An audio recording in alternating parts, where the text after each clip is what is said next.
Jim, thank you so much for joining us today. Oh, it's a pleasure being on. All right. Now, the first main topic I'd like to discuss today is one you and I have discussed before, but if you can just give us an update on this, the petrodollar and also China's role in kind of demantling the dollar. What is your perspective on we just recently saw a couple weeks ago the petro yuan be announced, the oil futures contract denominated in yuan, China announced. Can you give us an update on this? Okay, I don't know if it's an update or a summary, not necessarily incidents in the last week or so, but in the last few months, we've had some extremely important developments, and I can safely say, in my own mind, that the gold, oil, RMB contracts, there are two of them, in Shanghai, the launch of them together is the most important financial event in a generation. I believe what it does is it gives the death knell to the petrodollar for its monopoly basis. No longer is it monopoly. No longer will all nations say, well, if we're buying oil, we must use treasury bills and dollars. That's not the case anymore. It's not going to be how it works. Not anymore.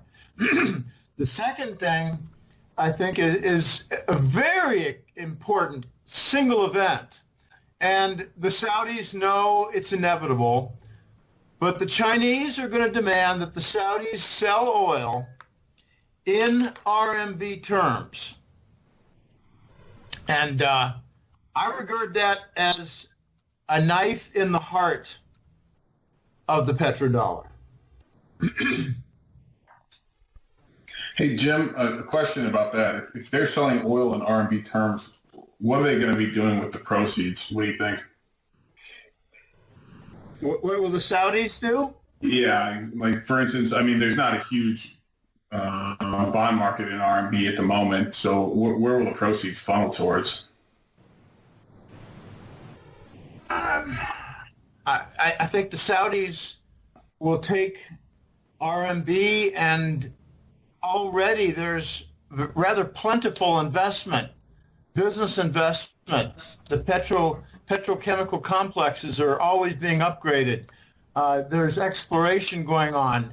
So the Saudis can use RMB for developing their economy. The Vision 2030 that Prince MBS, Mohammed bin Salman has, that requires tremendous investment.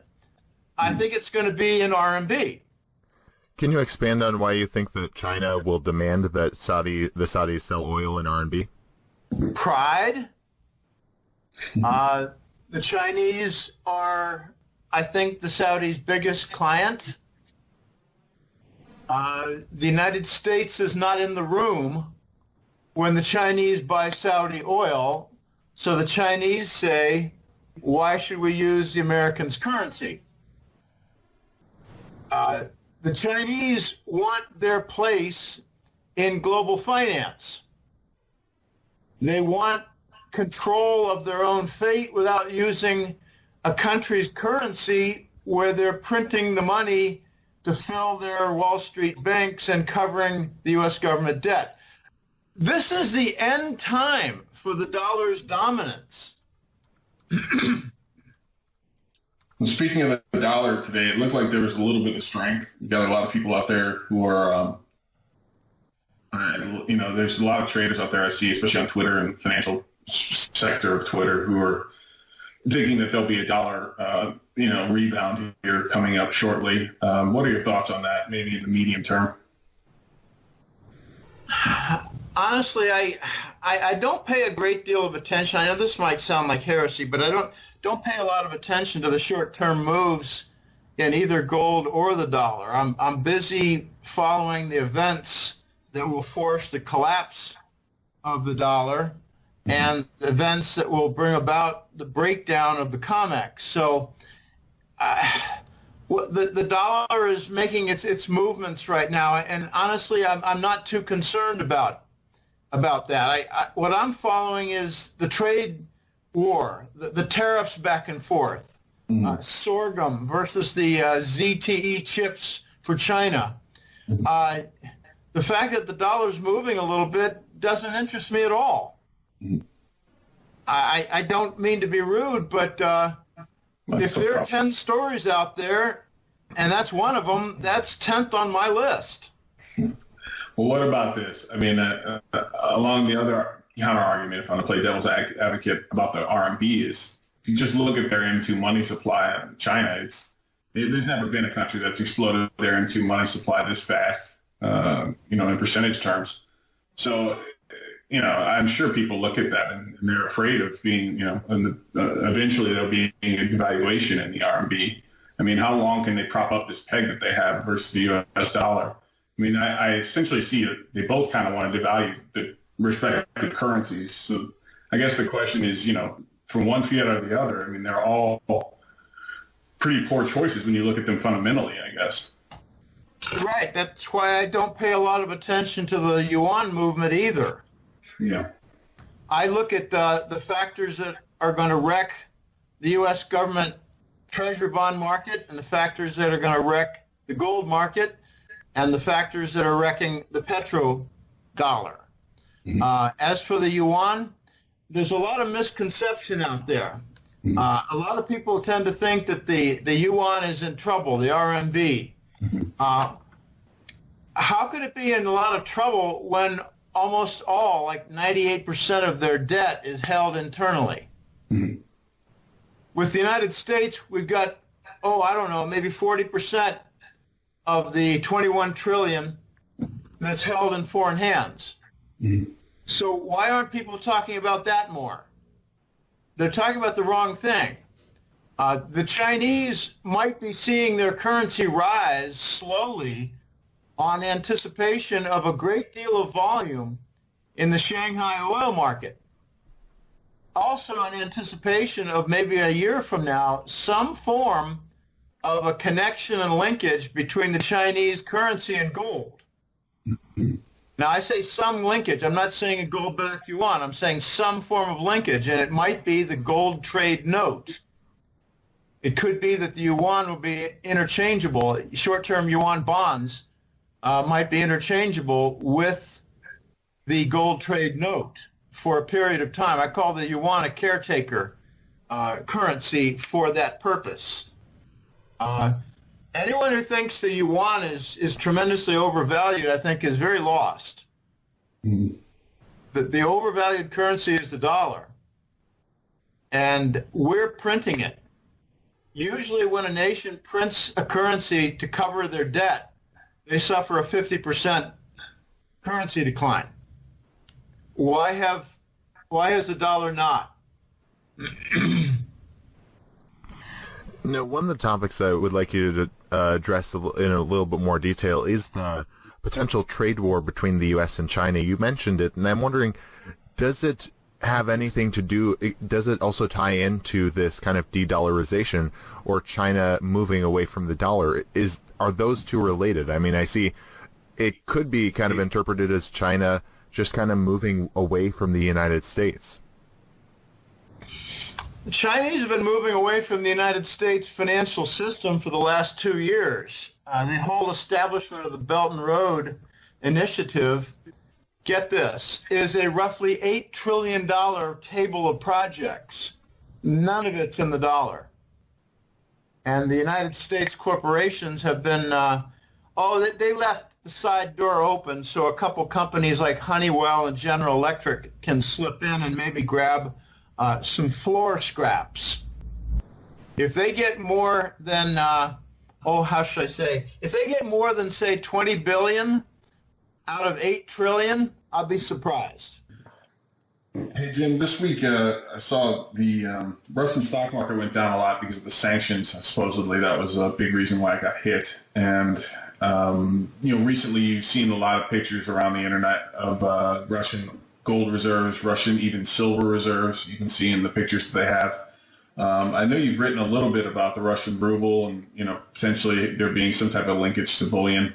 And I'm gathering that you know that it's the most gold backed of any fiat currency currently, as far as official reserves. That's out there in the world. So what's going on that front? If you have any news. I really don't follow the Russian stock market much. I follow the various factors that will bring about the Russian dominance in the oil market, which will wreck the petrodollar. I know that the Russian ruble has fallen somewhat, but anytime Russia wants, they can bring about a 200% lift in their currency just by backing their currency with gold. I know that sounds like a simple comment. There are a lot of intricacies, there are a lot of complexities, and I don't have all the information on that. But Russia has probably on the order of 30,000, 35,000 tons of gold. That's not the leader. The Chinese have at least that, maybe twice. The Chinese have 5,000 years of history where they were accumulating gold in the time of Christ. The Chinese have a lot of gold. It's not just their official gold. Their official gold is their central bank and their SAFE, Sovereign Wealth Fund. But they've also got the Chinese elders. They have various groups, the White Dragon Society, the Red Dragons, the White Dragon family. These are very ancient families that are just loaded with gold. And I think they were involved 100 years ago in some of the issues with the United States. And that's why the U.S. is battling some old legacy treasury bonds with China because they don't want to honor them. The United States doesn't honor past treaties. We're the exceptional nation. So I take it from those data points, I mean, you don't subscribe to the idea that there's 190,000 tons of gold in the world. You think there's probably more? Oh, there's a lot more. The Chinese have probably close to 190,000 tons of gold. Wow. Just the Chinese. Wow. If I had to take a guess, I'd say the White Dragons have about 110 or 120,000 tons of gold. Now, I think we have time for one or two viewers' questions. This viewer is wanting to know, what is your perspective on information regarding gold and silver-backed cryptocurrencies? I think there are going to be a couple of important purposes. Obviously, the backing of an individual currency could be fortified. Like for instance, the Russians. The Russians might back a good deal of their rubles with gold put forth. I mean, they might, for instance, they might say, we're going to put up 500 tons and see how this goes. But that brings up some very big questions. Where is it going to be stored? Who's the custodian? And where will financial audits be done? Okay, custodian role and audit role. Very big points. I think the Russians would get around that somehow. I don't mean to sidestep it and defraud that point. I think they will solve that legitimately. But there's another role that I think is coming for the gold-backed cryptos. I don't call them cryptocurrencies. I call them crypto money. That's a term used within my group of colleagues because the crypto money is going to produce a great deal of damage, I think, for the cryptocurrencies. But the cryptocurrencies might still thrive. I think they're just going to take some very serious blows. We might possibly see the crypto money, gold-backed cryptos. We might possibly see that in, for instance, the gold trade note, where China might purchase, a substantial amount of oil and might prefer container vessels to have shipments and payments in gold trade notes paid in cryptos to facilitate all the customs and port facility paperwork, put that on the blockchain. Already we have a South Korean shipping company that's going to be doing that and alleviating some of their procedures and reducing some of their costs. So this is where you're likely to see some crypto activity in shipping. Okay, well, cryptocurrency or crypto money, if gold-backed, might find a real avenue there. I think the Russians are going to be involved in that. They might, for instance, I'm just going to throw this out. If it's not oil and gas that they put a Russian ruble crypto together with, they might do it for agricultural sales. They're becoming quickly the number one agricultural exporter in the world. Hey, Jim, I just have a question. Let's say, I think a recent interview I heard, you're talking about something personally. I think someone in your family passed and you were inheriting some money. Say you inherited right now $100,000 in cash in US dollars. What would you do with that money? How would you allocate it?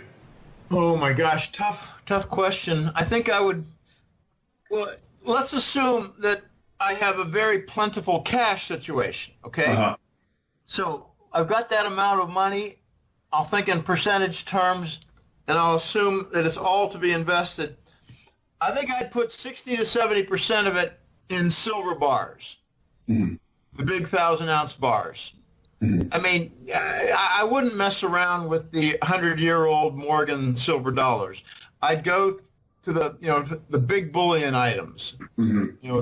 10 kilo and 1,000-ounce bars of silver, 60, 70%. 10 or 20% I'd put in gold. Mm-hmm. And as for the rest, I think I'd put it split between the Chinese currency and the Russian currency because they're going gold backed. Mm-hmm. It's just a matter of time. They want the U.S. debt situation to collapse on its own merits before they launch a gold currency in Russia and China. It is that simple. Thank you. All right. Well, Jim, Willie, thank you so much for joining us today. Before we let you go, did you want to share with the viewers any last thoughts you had and where our viewers can find you online? Oh, I think we covered quite a few topics there. I think people need to get wind of the Eurasian trade zone that's coming into view.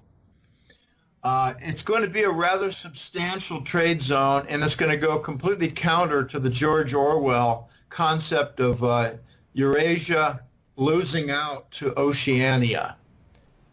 U.S. and Britain are Oceania.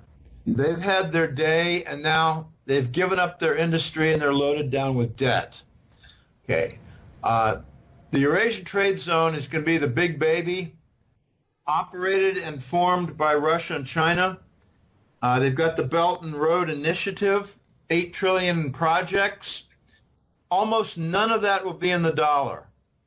The Eurasian trade zone is hardly ever mentioned in the U.S. press, but railways are being connected through the old Soviet republics that are heading toward Europe. There are going to be supply lines. They're going to be coal, aluminum, iron ore, a lot of different things. They have to solve certain problems like, uniform track size and gauge, but that's not going to be difficult to overcome if they're going to be building new track. The Eurasian trade zone is going to be an absolute slam against the dollar, and whatever damage is done by Shanghai and the Chinese Arab oil trade, it's not going to be just Saudis. Whatever the Saudis do, like in accepting RMB for Chinese oil sales, so will Kuwait, so will Qatar is already selling energy products to China in RMB. So it's going to be the Arabs lining up with China, and the Chinese are going to have the petrodollar death knell continue to ring with the gold, oil, RMB contracts. These are not items of extreme importance in the U.S. and Western press. People need to really get up to speed on that, and a good way to do that is to sign up for the hat trick letter. I cover it every time, every month without exception. I got something on the Eurasian trade zone. I got something on the petrodollar fading away or being undermined or being surrounded or being attacked. I like the phrase very much that the Chinese contracts are the death knell for the petrodollar, and the Chinese, Arab, in particular Saudi oil sales in RMB is going to be a dagger in the petrodollar's heart. It's going to bring about a lot less in dollar volume in global trade. It's going to bring about a gradual acceleration in non-dollar global trade payments, and as a result, less in the way of bank reserves in U.S. treasuries. There's a reason why these countries are dumping treasuries. They don't see that the U.S. is ever going to honor the debt. We're going out of control. Anyway, www.goldenjackass.com is the website. Every month is a new report. It's a labor of love. I've been at this now for 169 months, which is probably 50 or 80 more months than I thought it would last. So having a good time, it's difficult work at times. I cannot afford big errors. I will boast and say that of the forecasts that I have out there, at least 80% have come to pass. Some of them are still in progress, like, for instance, Germany flipping east. They've had enough of the Russian sanctions that the United States put on through their Brussels office at the EU Commission. Now, we're seeing the end of the global dominance by the United States, both financially and economically, not to mention militarily. It's going to be exciting, and it's going to be long and drawn out, but kind of like declaring bankruptcy and going into bankruptcy, the insolvency catches up to the firm, and there's damage, and then it happens slowly, and then all of a sudden it happens quickly. That's what I think is going to happen with the petrodollar. We might have a couple of years still with the petrodollar, commanding 70% of oil sales, 80% of oil sales after the Chinese get their act all together with some momentum. But I think it's going to chip away, and then comes the deadly blow where the Russians and Chinese announce their gold-backed currencies. It won't be gold-backed currency per se. It'll be formal trade payment in gold terms with various devices, such as the gold trade note, which will compete with the Treasury bill. This is very exciting. That's why I called the Shanghai futures contracts the biggest financial event in a generation. It's the biggest financial event since the United States broke the Bretton Woods gold standard in 71, and the biggest event since 73 when the petrodollar was established